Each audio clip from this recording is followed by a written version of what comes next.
What is going on, everybody? This is episode number 4 of Stats Over Politics. As always, I am Shaun Holko, virtually alongside my guys, Garry Tune, Jaevon Toddy, Kevin Dent. How are we doing, gentlemen? Jaevon, I want to hear from you first because we are going to torch you a little bit on this week's episode because of the USC Trojans.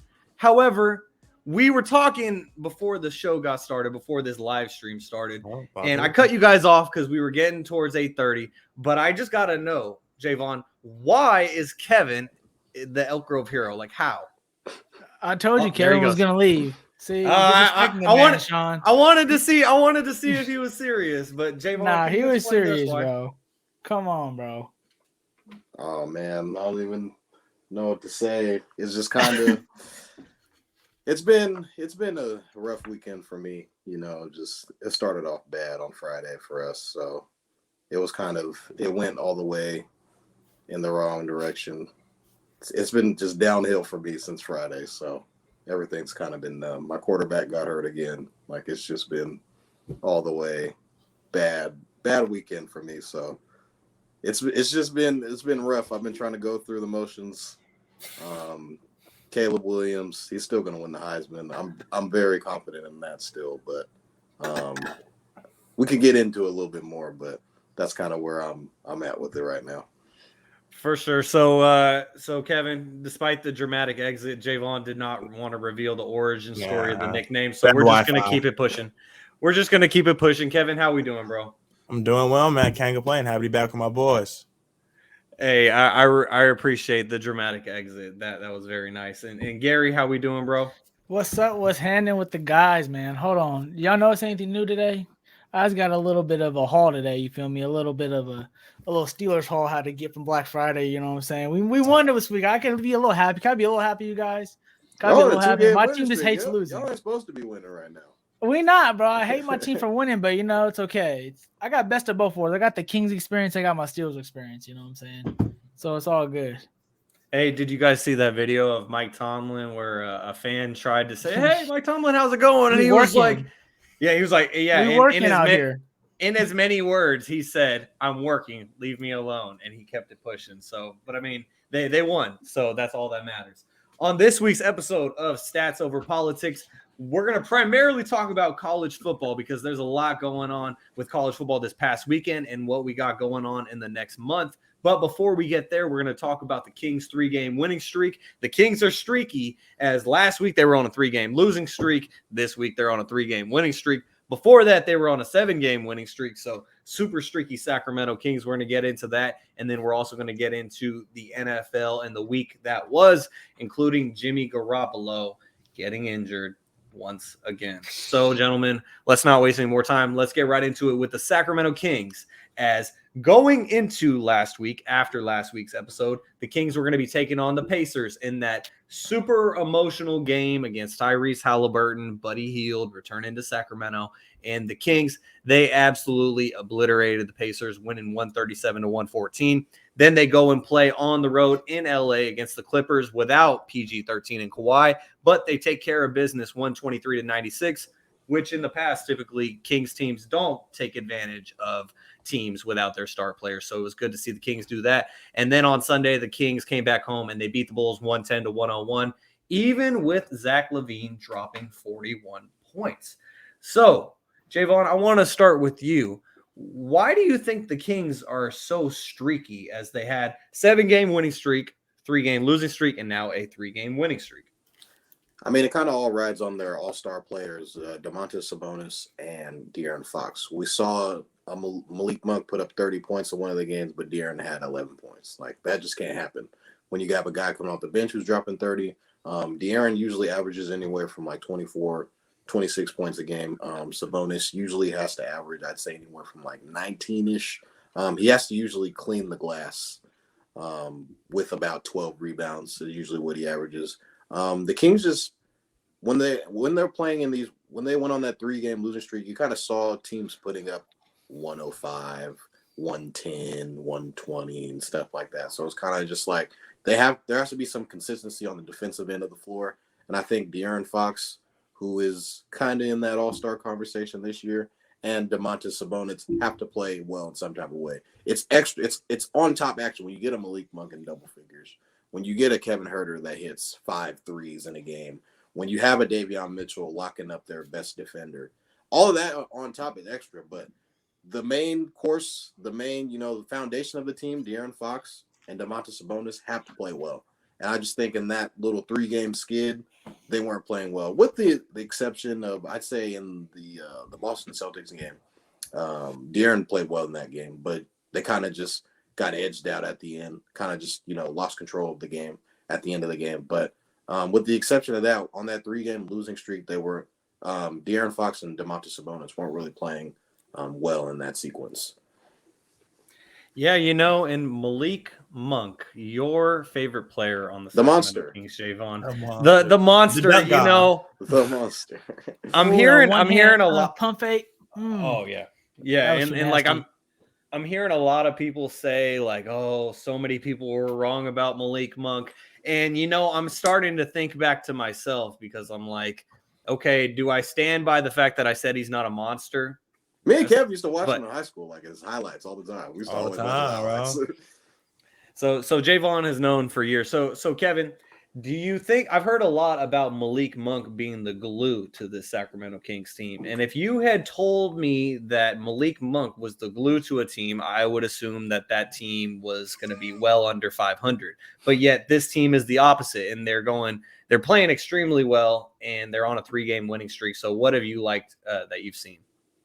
Man, just the camaraderie they're coming together every night. Like you said, Malik Monk, there's nothing else I have to say. 6th man of the year. I'm rooting for him.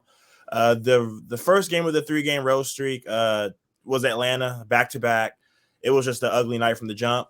We were always in the game, but we couldn't really close the gap. So that's just a back-to-back game. And then the Celtic game, playing the best team in the league, it shows that we can't turn the ball over.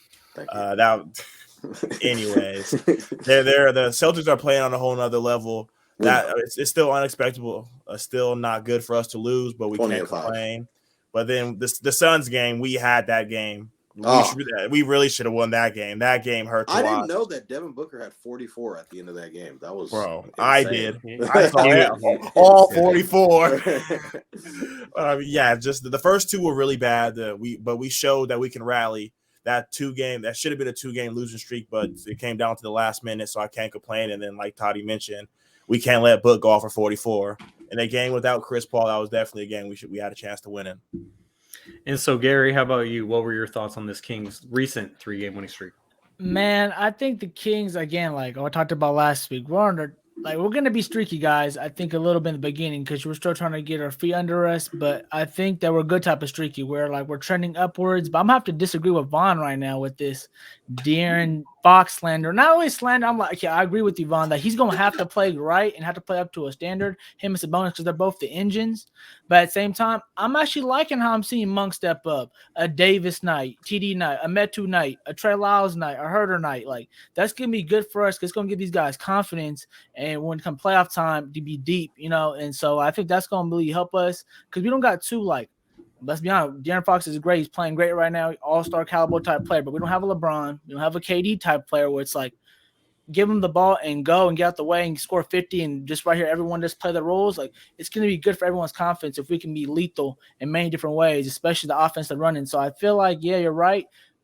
De'Aaron's going to have to play, obviously going to have to show up, but it's good that he's learned to distribute because maybe in the past that might have been a difficult thing for him. So in this offense, I feel like he's really growing. And then on Kevin's point, I think, like you said, Monk, man, you can't say nothing about Monk.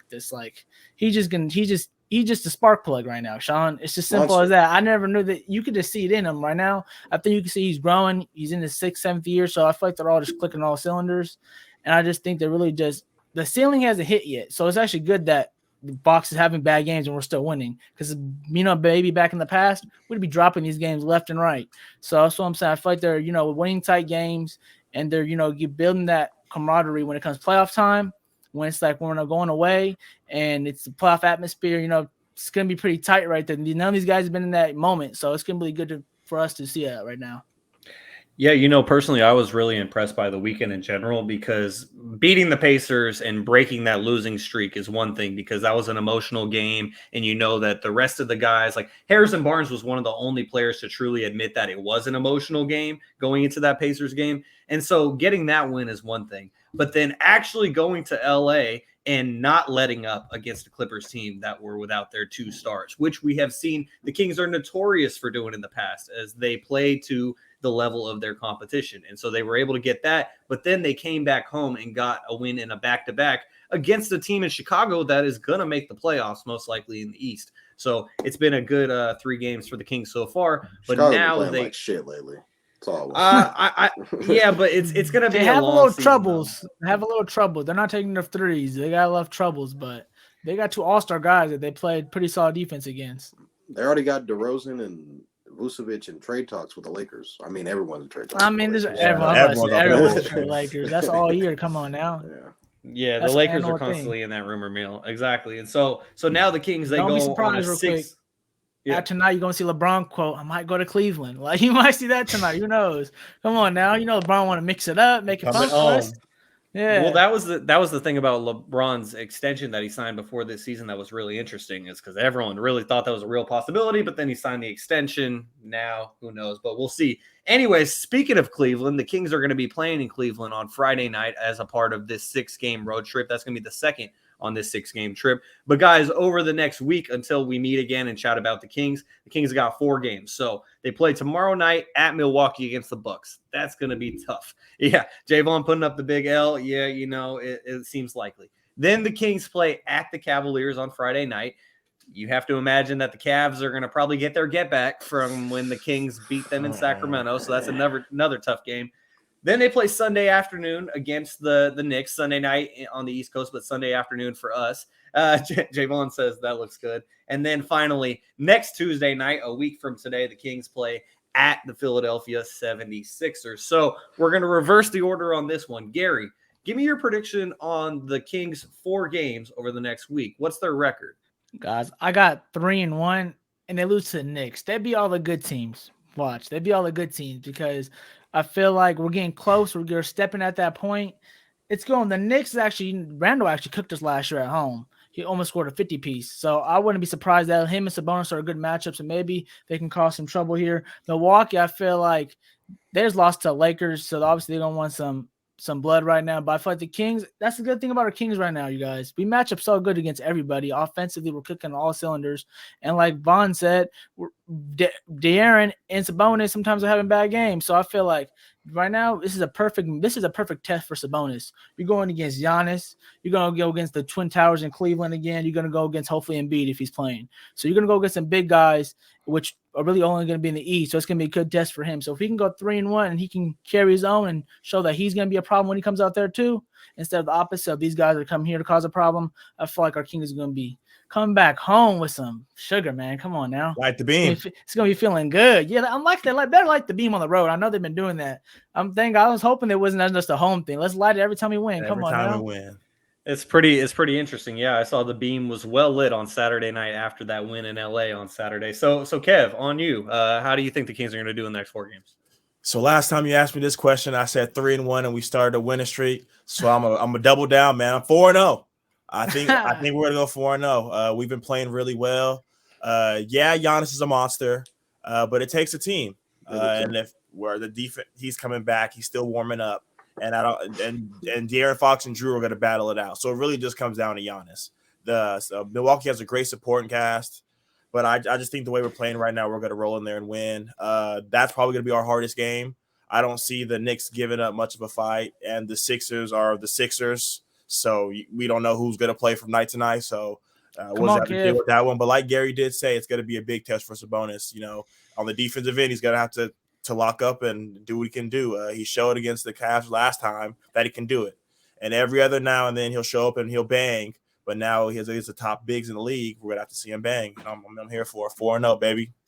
Back into the trip, New York. It might be a little sleepy right there in Knicksville. Hopefully not, but – Knicksville. I don't know if I've ever heard that before. Jaevon, how about you? 4 games coming up this week. Now, we said this is 4 games, right? Not 5. Yeah, so, 4 games until we talk again next Tuesday. So I'm gonna be like Shaun, a little bit more pessimistic this week. I got them going 2-2, 500. So I think tomorrow, Giannis, you could chalk that one up. It's in Milwaukee. Giannis is a monster, as Kevin already said. He's probably gonna have 35 and like 14. I'm just spitballing here. Nobody on the Kings can really guard Giannis. No one in the league can really guard Giannis. So I would imagine the Kings probably might go zone against the Bucks tomorrow, just to kind of defend the paint, maybe force them to shoot. But then they have shooters, Pat Connaughton, Grayson Allen, guys like that. So I got the Kings losing tomorrow. I just witnessed Donovan Mitchell drop 43 tonight against LeBron at home. The Kings beat the Cavs earlier this year. That was at home. That kind of spark plugged their win streak. And I just think DG and Donovan Mitchell kind of have something to say about that. So I think they're probably going to lose that game. Going to New York, the Knicks kind of just lose to everybody, so they're not a very consistent team. So I think that should be an easy win for the Kings.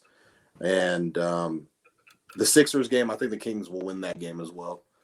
So probably by the time we talk next time, they'll be on a 2-game win streak. And there's so much inconsistencies with the Sixers right now. They just lost to the Rockets last night in double overtime. Or was it just regular overtime? But they had James Harden coming back, and Joel Embiid is kind of in and out of the lineup, so you never know with those guys. So I see the Kings going 2-2 on this little road trip.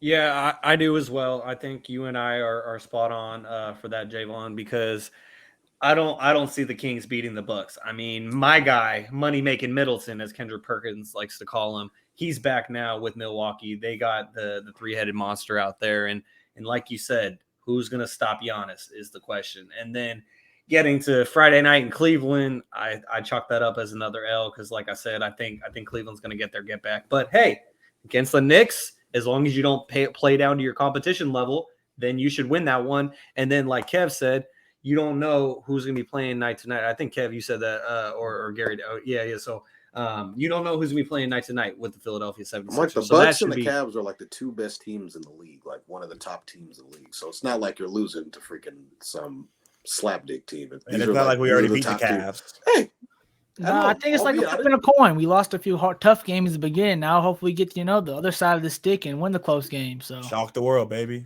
Yeah, and just like James just said, he thinks that the Kings are going to shock the world tomorrow and beat the Bucks. James, I hope that you're right because we are talking playoffs right now. We are talking playoffs with the Kings this year. It is a real possibility. And Kev, where the Kings at? Right and now? We're still scared to say it. Don't lie. It's 25 games in, and we're still scared to say playoffs. Where are the Kings at in the Western Conference? Are they fifth, fourth? Fifth. I think the last time I saw they were fifth, yeah. They're tied with the fourth, though. So they're not that far back. Only 2.5 games out of first, so they're not too far away here. We still in the hunt. I just want to say what's up to Julian as well. The Kings are fifth. So right now, the Kings aren't even talking play-in. They are talking playoffs. So, guys, let's keep it moving here on Stats Over Politics, episode number 4. And let's get to some NFL. But unfortunately for Jaevon and I, history has repeated itself with deja vu.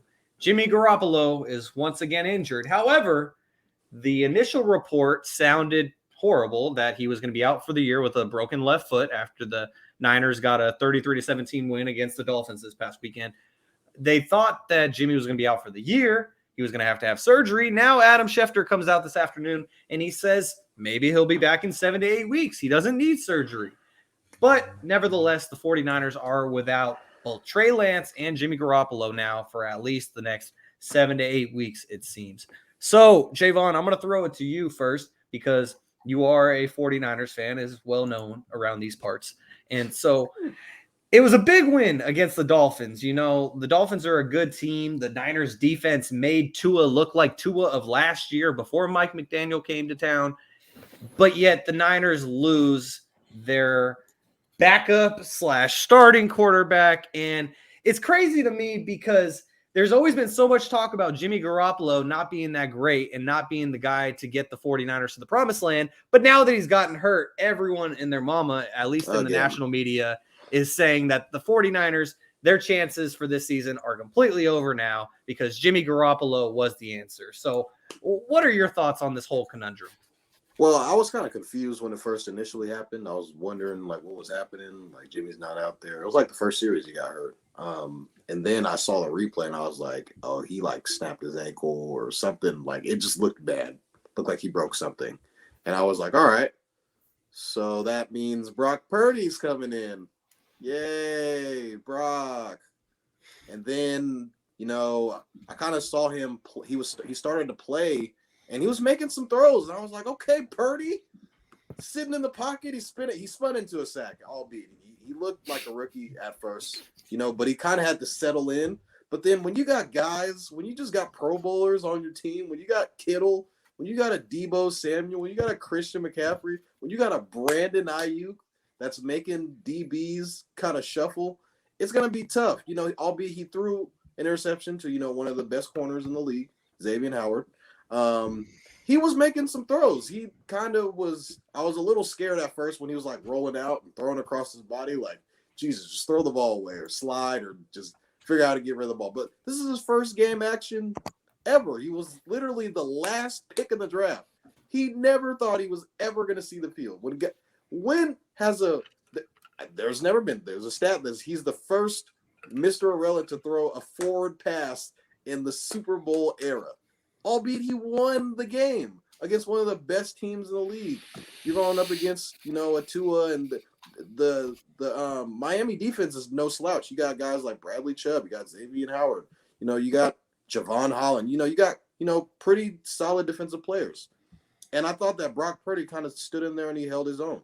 We were albeit going against, our former coach, Mike McDaniel. So it kind of was a little bit of a jab, a little bit, an extra little umph that we kind of still got the win with our third string quarterback, who just so happens to be Mr. Irrelevant.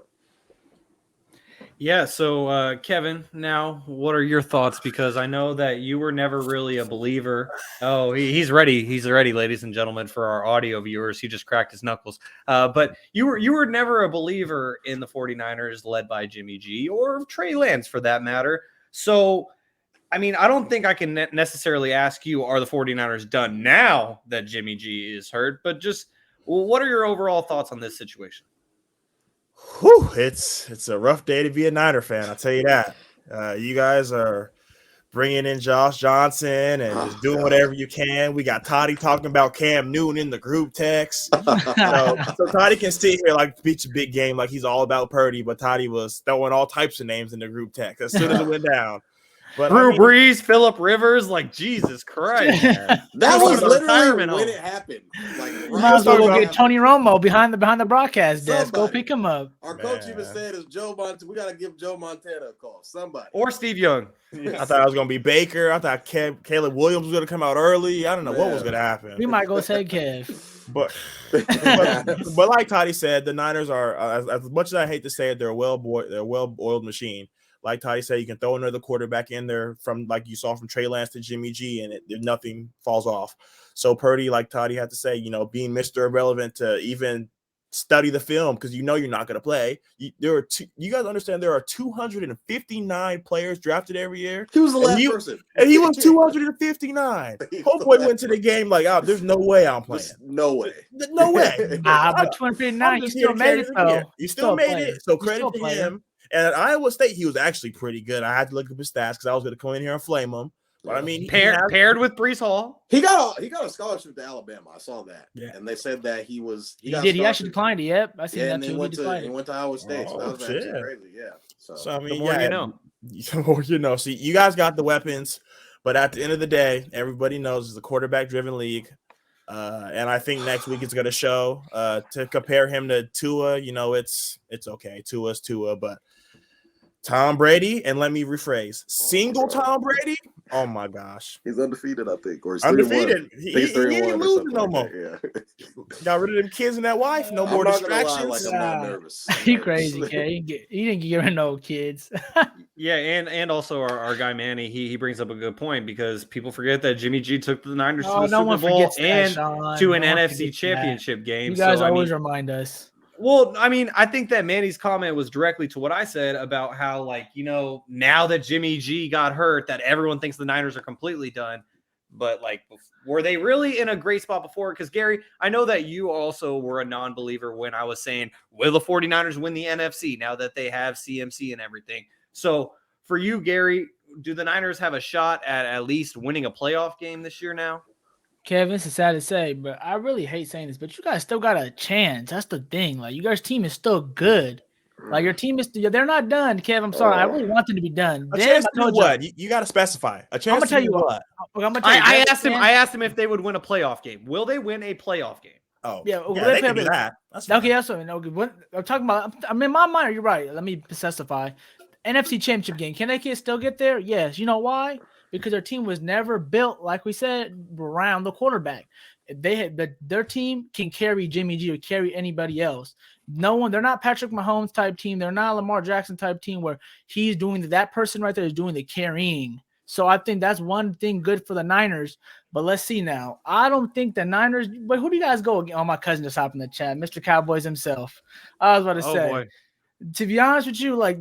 Who are you guys going against? Vikings? They got the Buccaneers. They got the Buccaneers coming up this week, and then that's they also play the Seahawks. They play the Seahawks on Thursday Night Football. Yeah. Right now, they are directly competing with the Seahawks for that division crown. Otherwise, the Niners would have to go the Cowboys route that your boy Arvinder is going to go through, going on the road throughout the playoffs. Because, as we know, the Eagles are going to win the division. This NFC is horrible. Like, it's just horrible to me. I don't know who to pick. Like, I still don't know who to pick. I'm going with Cavs Eagles. I'm pretty sure at this point. That's what I'm saying. I'm going with your Eagles. They still haven't proven nothing to me, yo. Like, especially like looking back at that playoff game. I don't know. Randomly, just the highlights of that playoff game last year just popped up on my YouTube feed, Kev. And I watched it again. Oh my God, I don't know about that. That just kind of scares me. But it's a new year, new team. This is sad to say, but these Cowboys, man, I don't want to say. My cousin's going to quote me, record this, send it in the family group chat. But the Cowboys, man, they're hitting. Luck is on their side, but they're never lucky. So it's like, why are they gonna get lucky this year? So sad to say, but you Niners still got a chance, Shaun, Vaughn. Y'all good. Don't worry about it. Y'all still got a chance, but y'all win the whole thing? No, that's not happening. Hey, I appreciate Julian for feeling our pain and being a sympathetic Cowboys fan. All right, now let's get to the other. I say these are the semi-local team. This is the Las Vegas Raiders, who we were talking about the Kings being streaky. The Raiders, they have won 3 games in a row. The Raiders have gone streaking, and I will continue to ask this question every single week until they lose. Will the Raiders make the playoffs? Somebody pull up that schedule. Who are the Raiders' I got schedule? You. Somebody pull up that schedule. It doesn't matter. It just depends what team's going to show up on Sunday. What Raiders team shows up on Sunday. So Kevin, for you, is the answer to that question no? The Raiders will not make the playoffs, despite the fact that who knows? Like, did Derek Carr's emotional press conference turn the whole season around? Find out on the next episode of Stats Over Politics. Real quick, I got you guys. We got the Rams. Okay, we got New England. Okay, we got Pittsburgh. We can be spoilers now. No, don't sleep. We got SF. We got SF. No, and we got KC. Who was the last game? You said KC? KC. That sounds like 3 wins and 2 losses to me. That sounds like 3 wins and 2 losses. I don't know if that gets them in. I think they're like 5-7 or something like that, right? Yeah, they're 5-7. They're 5-7. They're 2 games behind the Jets. The Jets have a tough schedule. I looked at the other day. The Patriots, they're still in that division. I got my money on the Chargers. The Chargers got to make it, guys. Come on, I got to see Justin Herbert in action in the playoffs. This is going to be 2 years of robbery. It's going to be 2 years of robbery. Rather than going all around. So Kevin, I think you said no, the Raiders will not make the playoffs. Gary, is it a no for you as well? Because to me, I'm going to say no because based on their final 5 games, I think they'll go 3-2. That gets them to 8-9. That's not going to be good enough for even the 7th wild card. I don't think that'll be good enough for the 7th wild card. But I mean, Manny thinks if the Raiders defense holds up, then they're going to make the playoffs. Gary, Jaevon, do either of you think that they're going to make the playoffs? No, I got the Chargers. I'm putting my money on the Chargers. Hey, man, they just beat the Chargers.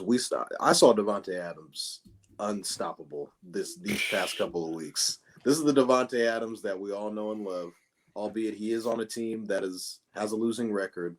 Devontae had an 8 for 177 and 2 touchdowns this past week. So if he plays like that these last couple of games, the Raiders got a shot.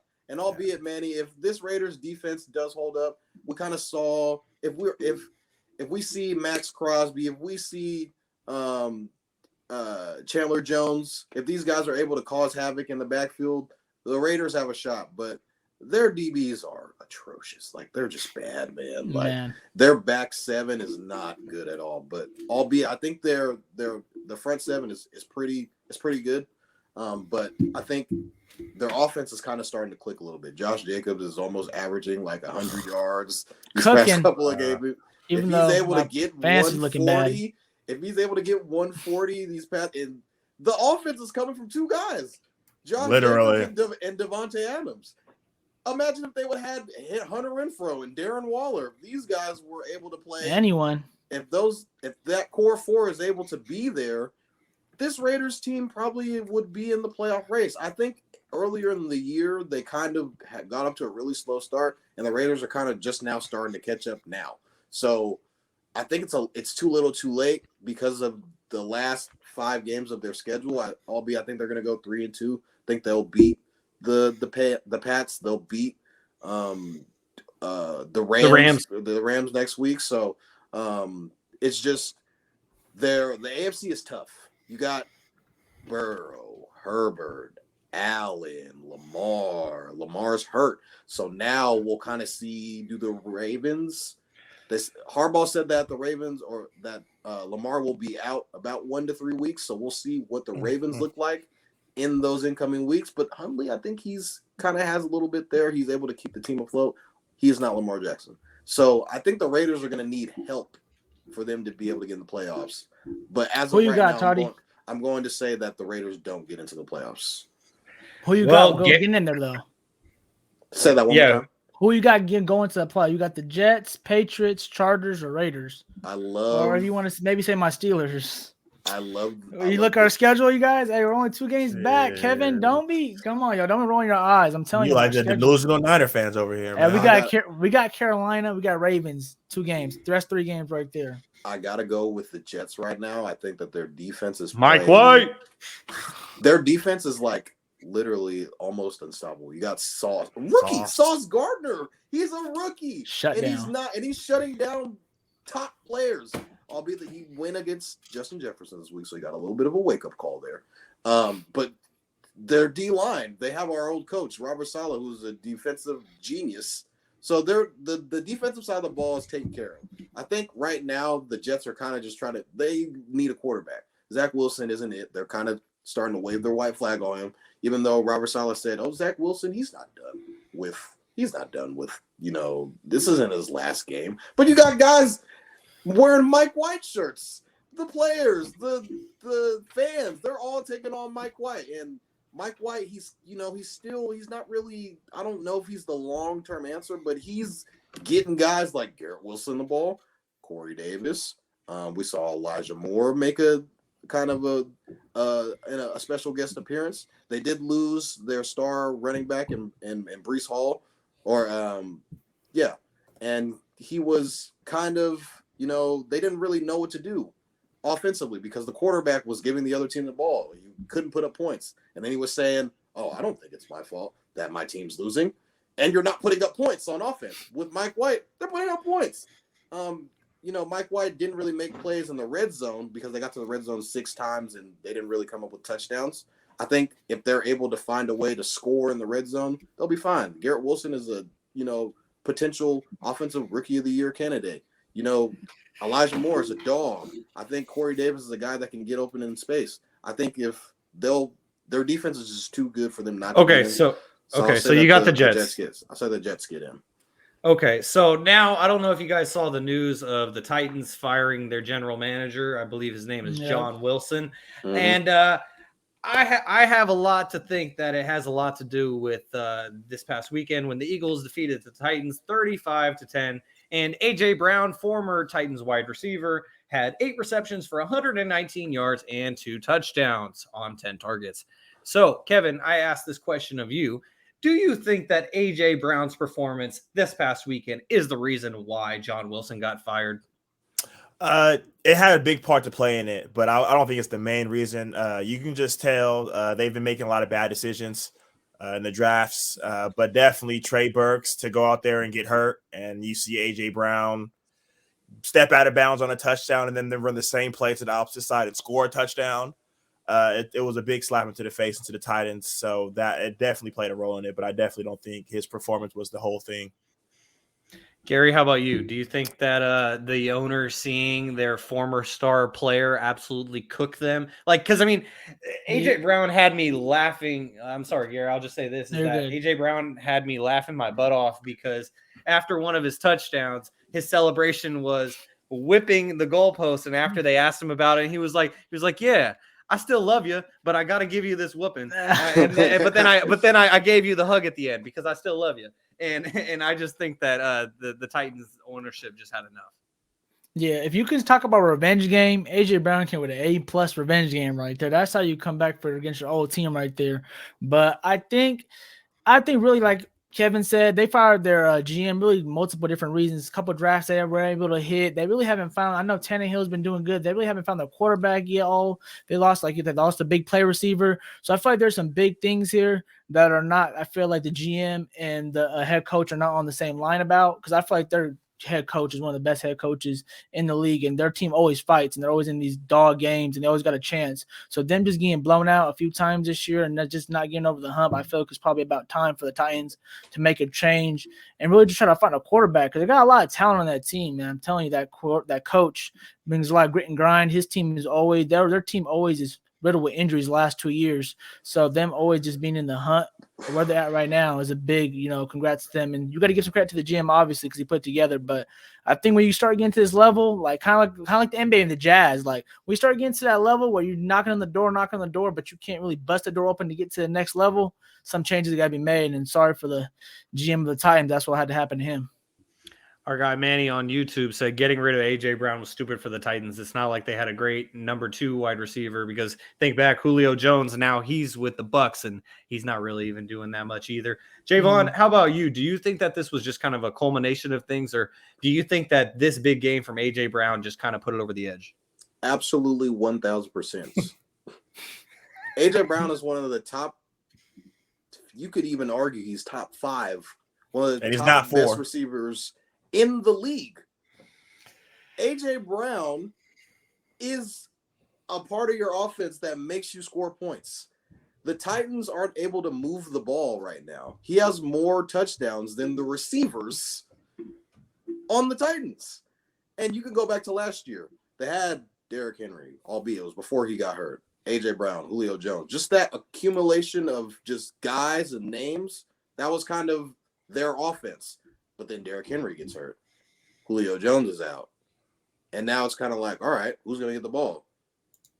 Who's getting the ball? Obviously, you're going to A.J. Brown, right? And he's the kind of guy that could go for 150 and 2 touchdowns like that.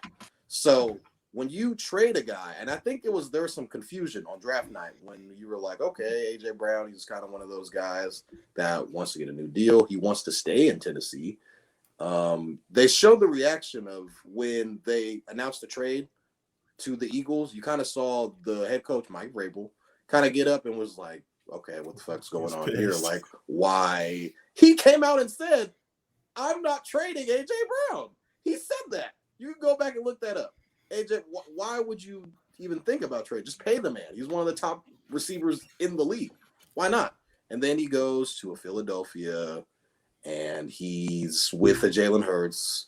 He's with a great running game with Miles Sanders. He's just killing it in Philadelphia. It's perfect for him. It's literally perfect. It's match made in heaven.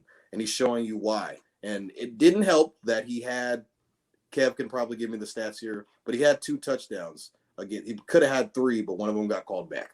So, I mean, what can you do? And now it's kind of like, the reason why the Titans are good is literally because of Mike Vrabel. Coaching itself can literally get you to the playoffs. No matter what your team looks like skill-wise, that defense is kind of playing out of his ass, I think. And Tannehill is playing a little bit above average, because we saw Tannehill in Miami, and he kind of, when he got traded over here, he was kind of looking like, oh my God, Ryan Tannehill is this guy. No, it's because of Mike Vrabel, and they're a great coach, and a little bit because of their division. Their division is garbage. We saw we're looking at the Jags, who kept The Colts got absolutely destroyed Kevin, on Sunday Night Jags. Football. And, Hold on, Kev. Jags. We still the got a bet. Don't forget. Texans, like, it's kind of like Vrabel is the best coach they have. You could argue they have the best players, but it's really because of Vrabel, who's kind of making everything happen. He's kind of the glue, and they're winning their division. So Exactly. I absolutely think trading AJ Brown was absolutely a mistake. And I just want to acknowledge this question real quick. We don't have time for it, but another week we got to circle back on who the top 5 wide receivers are, because that's a tough one. Kevin said he's top 5 and he's not number 4, so Kevin at least has him top 3 right now, and his guy Manny doesn't even know if he's in the top 5. Okay, right now, give me just 5 real quick, man. All right, go ahead, go ahead, Toddy. 5 real quick. Give it to me in 10 seconds. Justin Jefferson, Stephon Diggs, Jamar Chase. Got to throw Tyreek in there. Got to throw Tyreek in there. Okay, that's 4. Oh, I got to put AJ in there. Oh, you got to throw Adams in there? Tays. No Devontae Adams, no DeAndre Hopkins. Tays in there. I was thinking Hop too, bro. He's been injured. Yep, and that's why we have to revisit this on another day for sure, because that is a discussion in itself. All right, guys. So we said that this was going to be primarily a college football episode, but here we are 40 minutes in, and we haven't even gotten to a college football yet. So it's time to get to it right now. College football, what's that? Oh, yeah, Jaevon wanted to talk nothing but college football last week, but this week he's ducking it, and that is because his USC Trojans choked. I almost said the USC Trojans choked against Utah, lost to Utah again this year. So, unfortunately, Jaevon, the top 4 is as follows for the college football playoff, and the Trojans are not in. So, number 1, you have Georgia, then Michigan. TCU is number 3, even though they lost to Kansas State in the Big 12 championship game. But it was a really good game, and it was TCU's only loss of the season. Number 4, the Ohio State Buckeyes, who have 1 loss on their schedule, unlike number 5, Alabama. Then you have Tennessee at number 6, Utah at number 7, and those USC Trojans who were at number 4, they are suddenly at number 8. And they're playing in the Valero Alamo Bowl or something like that? No, it's not playing in the Cotton Bowl, assholes. Oh, okay. All right, they'll be in the Cotton Bowl. So, anyways, I want to start this off with you, Jaevon. Did the college football playoff committee get it right with these final 4 teams, having Georgia, Michigan, TCU, and Ohio State? By default, they had to get it right, because somehow after Ohio State lost, they were still number 5. So they needed, they got some help. TCU lost. I'm kind of surprised that TCU is still in. I thought they were going to get knocked out, and Alabama was going to kind of sneak in through the back door. But it kind of it hurts, man. It just, I'm gonna still give you some stats. 363, 3 touchdowns and a pick. I mean, the guy, we didn't lose because of that guy. He's still gonna win the Heisman, albeit the finalists were CJ Stroud, Caleb, Duggan, and Stetson Bennett. He's not gonna win it. He'll be there. He'll be there, but free ride to New York, your room's paid for. Like, who wouldn't go? Like, let him have some fun, man. Let him get some recognition. But knocking guys down. I mean, it's just Caleb. Our defense just wasn't. Utah is our number. I think it's almost like someone tried to tell you that. Every time we play Utah, we just freeze up. I don't know why. We were up 17-3 at beginning of the second quarter, and then halftime came. The game was tied. And then all of a sudden, the defense just shit on themselves and just forgot how to play football. 47-24. Didn't get the chance to mention that yet. 47-24. It didn't look good when your QB is paying fuck Utah on his nails, and then everyone's getting asked about it. Like, hey, what's going on? Did you know that he painted that on his nails? And then freaking Cam Rising is talking all this. What do y'all think about that? That was anything. Yeah, it didn't look. I thought I was. Yeah, let's do it, bro. Caleb is just. I don't fuck know, Utah. Vaughn. They That's like beat us poking at the earlier in bear for no year, reason. and so it's just like, we thought that we were the better team, but albeit it kind of comes down to Lincoln Riley bringing everybody over to USC, through the transfer portal. It's hard to turn a team around from literally a team that was dog shit a year before to go into the playoff the next year. It at least is going to take you 2 years because the defense has to get right. I think they were like 200th in like defensive rating in like the whole all of college sports, but we were like top 3 in offense. So when there's that big of a gap, it's going to come down to, okay, you're scoring 45 points, but you're also giving up 60 points. It comes out of just basic math. When your team is not able to get stops, you're not going to be able to win games. So, hey, props to Ohio State. They got in fair and square, man. Ohio State. Make sure they're going to go up put some respect on their name. They're going up against those Georgia Bulldogs, who I think you guys were like a 6.5 point dog, which is actually surprising. I thought Georgia was going to at least be a 2 touchdown favorite. Of course you did. But hey, man, CJ Stroud, the Heisman Trophy winner, he's going to bring you guys to another national championship. I just think you guys are too soft, in my opinion. I don't think that I think Georgia's going to kind of. Oh, God. Okay. All right. Enough. Caleb's still going to win the Heisman. We'll be all right. We'll be back next year. Not worried about it. All right. Broken record now at this point. I mean, it's almost like we tried to tell you. You were like, doesn't matter. Caleb's going to put up over 40. Doesn't matter. Caleb's going to put up over 40. Caleb put up 24 points in the Pac-12 championship game. And, I mean, you were so confident that they were going to get it done in year 1. But now you're like, hey, look at last year. It's a 2-year project. But last week, somebody was so confident. The quarterback's fault. He threw for 360 and 3 touchdowns. It ain't his fault. You can't play DB. Shit. We tried to tell you that. And, I mean, Manny's on it. Defense wins championships. James is on it. Caleb Williams, emphasis on the L, which is what he's about to take in that Heisman Trophy ceremony. Is he not going to win the Heisman? No, not at all, Toddy. All right, hold on. Nick, that's the next topic. Let's just get through this one real quick. Kevin, did the CFP get it right? 100%, man. Besides, I was kind of hesitant on TCU making it in, but you have to take in their 1-loss team, and if they would have got beaten out by a 2-loss team for that 4 spot, I'm shocked. It would have been a lot of chaos. So, yeah, I was definitely shocked, but I know we're short on time. I just want to let you guys in on the group chat. So, Toddy was updating us the whole game. I told Toddy, I don't have cable. I'm delayed. You're ruining the experience for me. So, I said, you know what? Just keep updating us, Toddy. So, the last thing was fumble. And then the next message from Toddy goes, fuck. It's over. I let delusion cloud my judgment. We're not ready yet. Defense ain't good enough. I just wanted to throw that in there. Thank you. Quick. It hit you fast. Hey, I appreciate Kevin for letting the audience in on a little bit of the reality. Private matter. Oh yeah. Well, all right. Well, we exposed it here on Stats Over Politics. Gary, for you, did they get it right with the top 4?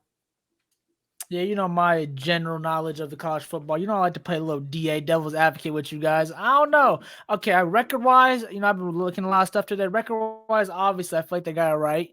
Record-wise, you got to give. You can't put a two-lose team in there right there. But I don't know. I just like to see Bama in there, guys. Come on now. Like, I was watching Shannon. This is a Bama Invitational usually, so it's like, did you guys see Nick Saban go on? I feel like usually, yeah, exactly. You see Nick Saban preaching. I know, like everyone's looking at it bad. Word out there. I know, but like they play. You got some points. They play a tougher schedule, but I get it. TCU only lost 1 game. That's how it goes. You play who you're supposed to play. So we're gonna give TCU the chance. All I know is I can't wait to watch Georgia and Michigan in the championship. It's gonna be so much fun. Next year? Because this year, I don't think Shaun caught that. No, I definitely caught that. You think that slipped by me? No, because I was gonna say that our guy James is in the YouTube comments. He said Georgia's gonna send Ohio packing 42-3. It ain't gonna be that bad. That would be the score if the Ohio Bobcats played against Georgia in the playoffs. But it's the Ohio State Buckeyes who are gonna be there. They ain't losing 42-3. They may not win, but they're not going to lose 42-3. Come cook on y'all. Yeah, and I think that. Oh, and also I want to correct myself. Earlier, I said that the Titans GM's name was John Wilson. It was another generic name, John Robinson. I apologize to John Robinson, but I think that they got it right because Alabama had those 2 losses, and like Nick Saban is talking about like strength of schedule and point disparity and all that. When it gets to the point where you're trying to beef up your losses plural, I would much rather have TCU in the playoff than Alabama. It more than just the brand, and it's also like TCU is the little guy representation. The brand. Duggan was crying like they did not, like they got bounced out of the playoffs though. Like after the Big 12 championship, he was like, "Damn, it's over. We're gonna lose." He thought it was. He thought it was over. He thought it was over. No way. And we will. Thought it was over. Exactly, and we will have a couple weeks to talk about those college football playoff semifinals, so we'll get to those in a couple weeks. But the Heisman Trophy finalists were announced, as Jaevon alluded to earlier, as the finalists are as follows: C.J. Stroud from The Ohio State University, Caleb Williams from the University of Southern California, Max Duggan from Texas Christian University, and Stetson Bennett from the University of Georgia. So, Gary, I'm going to throw it back to you. As you know, we all know that you love college football. So, in your opinion, Gary, who will win the Heisman out of these 4 quarterbacks? I'm just going to rock with Vaughn. I've been rocking with Vaughn on this college football USC thing, Caleb Williams. Everyone's saying it's pretty much a done wrap. So, and I did watch his game this weekend, too, while I was at work. And people are comparing Patrick Mahomes. I see a little special in him, man. I ain't going to lie. I wish my Steelers could get him, but, we just keep wanting to win for some reason. I don't know why, but I feel like because Mike Tomlin doesn't lose. Simple. Okay, Simple. Gary's working hard. Don't bother Caleb him. Williams. Don't bother him. Caleb Williams, come on, man. Bring it back to Cali. All right, Kevin, how about you? C.J. Stroud. It's easy. And I'll keep it short because I know Toddy's got to go on another Caleb Williams rant, so I'll just keep it short. Yeah, you got to save him 5 minutes. It's obvious, man. C.J. Stroud's the best player in the world, the best player in the country in college football, and he's going to show it in the playoffs. You guys let us get in, and now he's going to blow down that fucking door. All right, so Jaevon, please tell us more about why you think Caleb Williams will win the Heisman. First of all, CJ's coming in third. Whoa! He's coming in third. Oh, Duggan's coming in second. That boy's got guts. So you like losers, Duggan has got guts. You like losers. You right now. This is a loser contest. Yeah, you guys were losers as well. You guys were watching at We home. lose to the same team twice, though. Okay. Anyway, first of all, the winner is going to be Caleb Williams. He's a sophomore. He's got 4,000 yards, 37 touchdowns, 4 picks. Oh, so this is a stat award. I mean, it could be a stat award. It could be this. I mean, he got the narrative too. He got the best That's numbers. part of it. He kind of took stats over politics. He took the country by storm. That's why I like or in our thing. Stats over politics. Sometimes like the country by storm. The whole nation. USC was a joke last year. Caleb Williams. They're a joke this year. Okay. Anyways, so C.J. Stroud, he's got 37 touchdowns, 6 picks. 3,300 yards. So and 1 loss. He's more of a dink and dunk kind of guy. He's not really an air out type of guy. Dink and dunk, crossing routes. Winner. And I think he's going to be one of the top picks in this draft. I believe. I think he's going to brush okay. So we got Max Duggan. He's got 3,300 yards, 30 touchdowns, 4 picks. Now you think about TCU. This is like their first time in the college football playoff. So I think that Duggan, just based off his performance throughout the entire year, I think he's been playing extremely well. And I think he's played better than C.J. Stroud in recent memory. So my my four, how it would go is Caleb Williams, Max Duggan, C.J. Stroud, Stetson Bennett. Now Stetson Bennett's just there kind of just for the ride. His team, I think he has the best team, defense, skill players, just all around. I think those guys are just, just dogs all around. I think CJ, what's up with Smith and Jigba? Why is he not playing? He's kind of like, I don't know. Hamstring, bro. Hamstring. He's hurt. He's not committed. I guess he's fuck it. I'm gonna take not my committed. All right, whatever. So I think those are those top 4 guys who are they're going to be able to. That's how it's going to go. CJ, unfortunately, is going to be in 3rd place. So. I'm sorry. Vaughn, keep going over the time. Don't worry about Shaun. Keep going, bro. Don't worry about it. You still got Marvin Harrison Jr. I mean, he's got a guy who I think is going to be a top pick in the up and coming drafts. But I think that CJ Stroud is kind of, he's a little bit wobbly when it kind of gets when the stage is very bright. I think he's gonna kind of show you who he really is. I don't think he has. At Kevin's request, This ain't fair. Jaevon. I'm sorry. It's at Kevin's request, but man, we get shot. It's whenever I talk about when I talk the real. That's kind of what it is. When you preaching, Ron, that's what happens. Yeah, Come on, that's Shaun, all what it you is, thinking? man. Come on, Mr. Homer. Come on. We already know Ohio State gonna win the whole thing. I just want everyone to know that Marcellus has arrived, and he has arrived to the YouTube comments. So he just wanted everyone to know that. So anyways, I mean, I thought I was nice. I gave a nice 60-second shot clock, but we got to keep things moving. We're coming up on an hour. On July 21st, 2022 at 4:06 a.m., I placed a bet.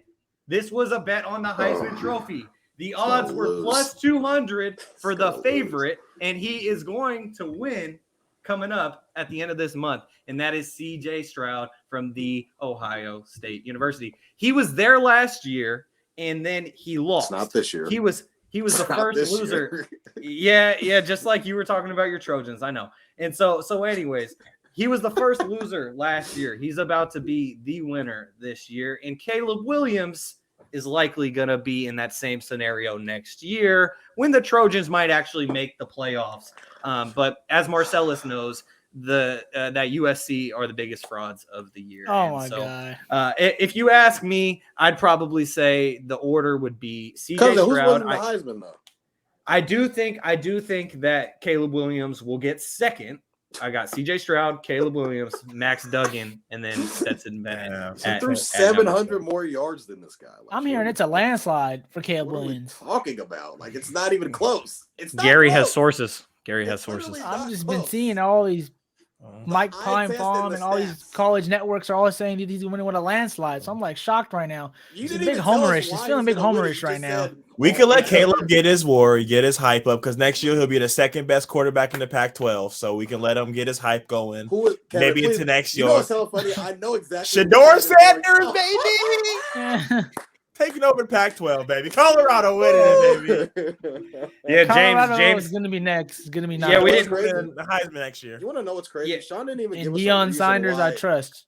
Shaun didn't even give us a reason why Caleb Williams is going to win or that CJ Stroud is going to win. He just said it's because you took up all of my time. He's the first loser last year. He's the first winner this year. That's not a reason why. You didn't give me the hard cold facts that he is going to win over Caleb Williams this year. You guys made the playoff. Okay, fine, you got it. But Caleb Williams is going to win the Heisman. I'm being realize he's the only one not playing, right? He's just going to sign autographs and take pictures. Oh my God! Everyone else is going to play. So just off of that alone, we're Caleb still in the isn't going to win. We're just not in the playoff. This is a 12, and we were in the. Where's your toilet bowl game, Alaska? No one cares, Todd. It's all about the playoffs or nothing.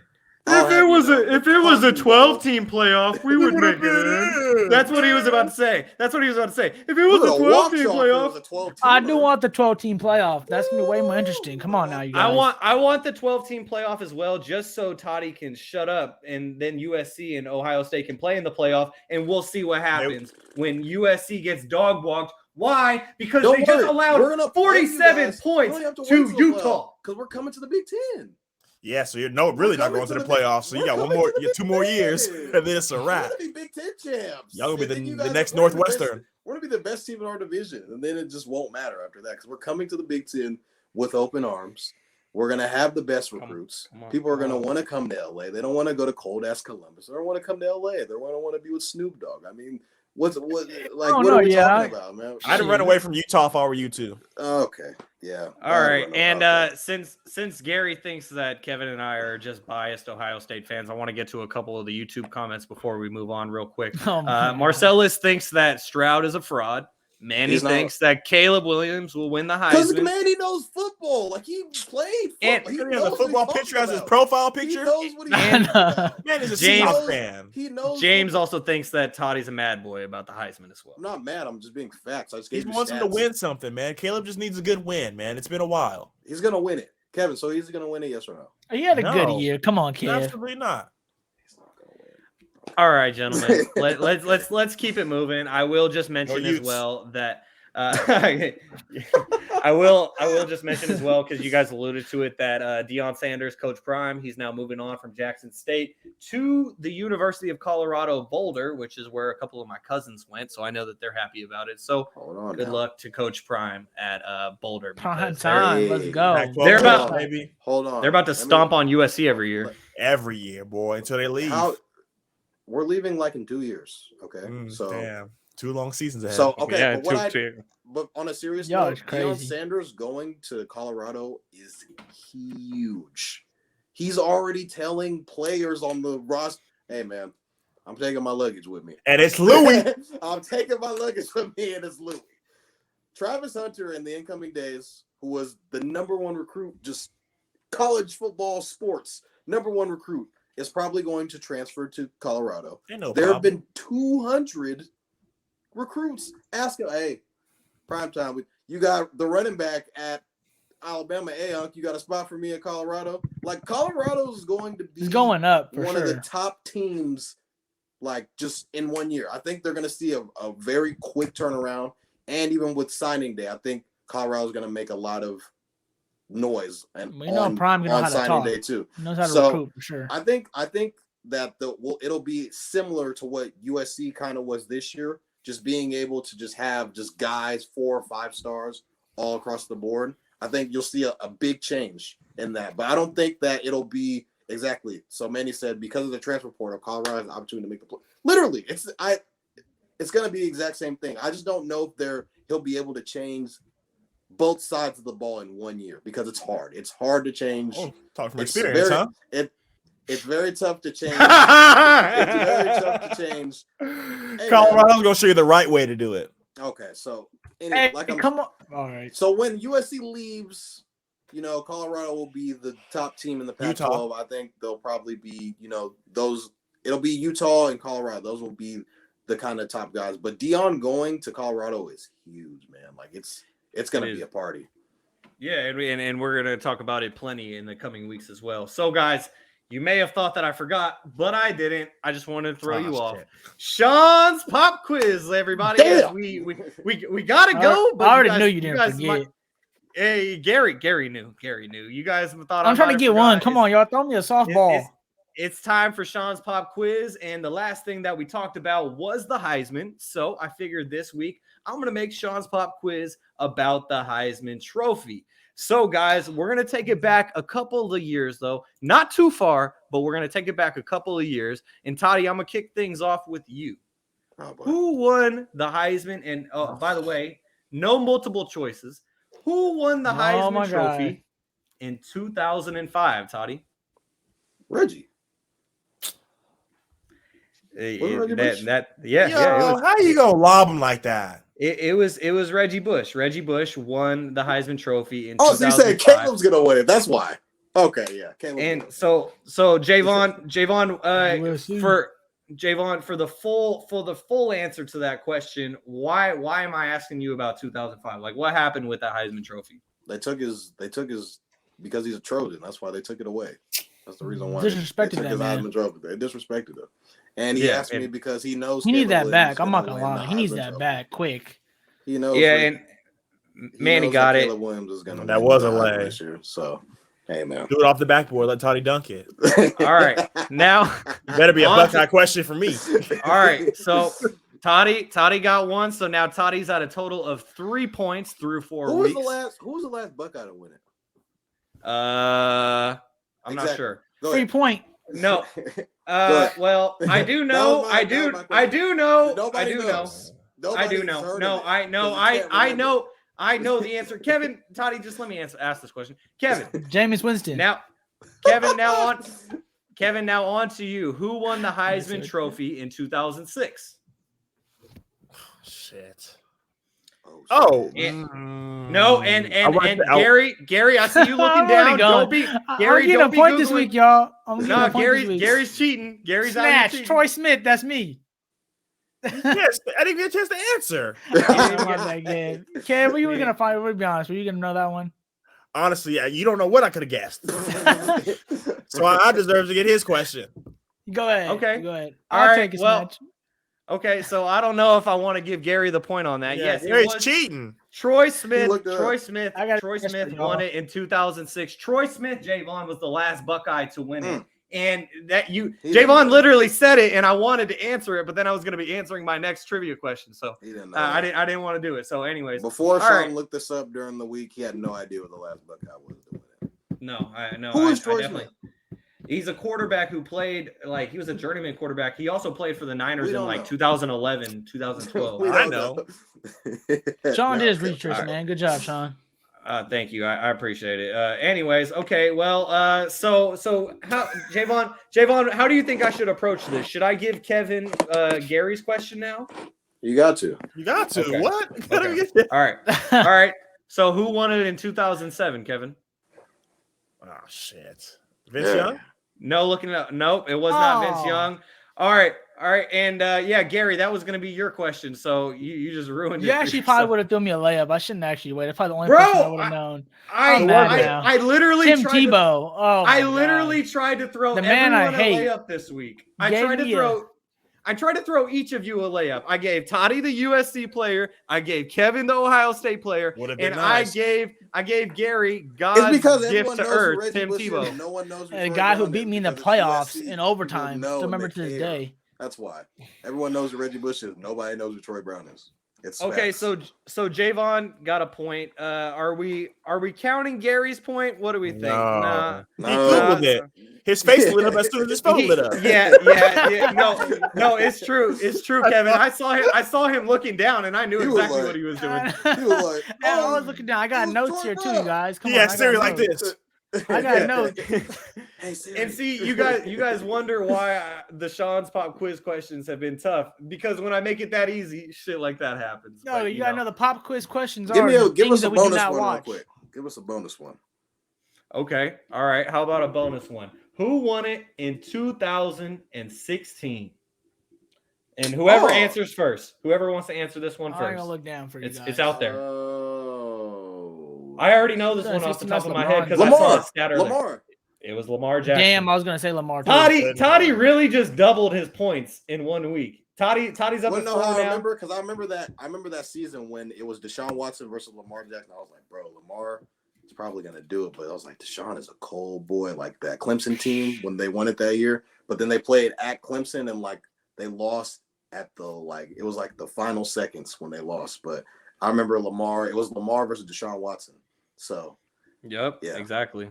All Lamar right, was so crazy. He put like 6 touchdowns in a game at one point in time. Like, what are we? So the reason why I brought up Lamar is because I saw a graphic earlier that was pretty crazy that Lamar and Stetson Bennett were both born in The same age. 1997, Yeah, bro, and same age. Lamar won the Heisman 6 years ago. Stetson Bennett is a Heisman finalist this season. That was just the craziest stat. Like, of the how day does for that me. work? What is he, like a 5th-year senior?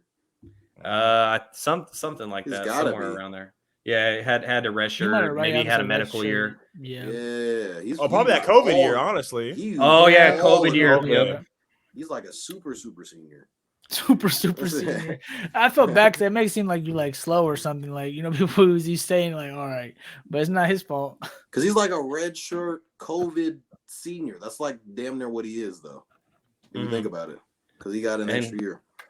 And one thing we all can agree on is that he will not be winning the Heisman Trophy. We know that for sure. So, guys, unless you guys got any final thoughts, I think that's it for another week, episode number 4. We appreciate you all for tuning in on Twitter, on YouTube. Our podcast is now live on every single platform except for Apple, because Apple, they ain't fucking with us, but we'll get there eventually. And Whoa, I got family on here now. I'm messing with you guys. They're not messing. Apple's not messing with us. That's what's going on right now. And so, anyways, for Gary Singh, Kevin Dent, Jaevon, Toddy. Jaevon had his finger up. Did you have a final? Oh thought? yeah, I just wanted to say one last thing. So there was like talks about Baker Mayfield going to the Niners, and obviously he ended up going to the Rams today. I think the whole team kind of was rallying around Brock Purdy. I heard Brandon Ayuk, one of our star receivers. He went on a podcast. I think it was with TJ Huzbajada. I don't know the name of the podcast, but he was kind of saying like, okay, they asked him like, yo, Brock or Baker Mayfield is going to kind of be on the wire. Like, the waiver wire, what do you think? You guys should grab him. And he was kind of like, to be honest, like, we're all kind of rocking with Brock because of how he didn't think he was going to get in his preparation, being the last pick in the draft, being a rookie, and just him being able to go in. That kind of like made me was like, all right, like if BA is saying all this stuff about Brock Purdy, I'm going to have to rock with this guy. And we got to do it. We're not ending this on the Niners topic, y'all. I'm sorry, Kev. I'm sorry you had to hear all that, man. We kind of had to go with it. We got Brady coming up this week. I'm sorry, Vaughn. We can't do it like that. Go Kings. I'm confident in our defense, and I think that I think the Niners get the win over the Bucs on Sunday. All right, well, there you go. And in Brock Purdy, we trust. And like Fred Warner said, Brock Purdy's been playing against the best defense in the league for 13 weeks. So we'll see how he does. For Kevin Dent, for Jaevon Toddy, for Gary Singh, I am Shaun Holka. We appreciate you all for tuning in, and we'll catch you next week on another episode of Stats Over Politics.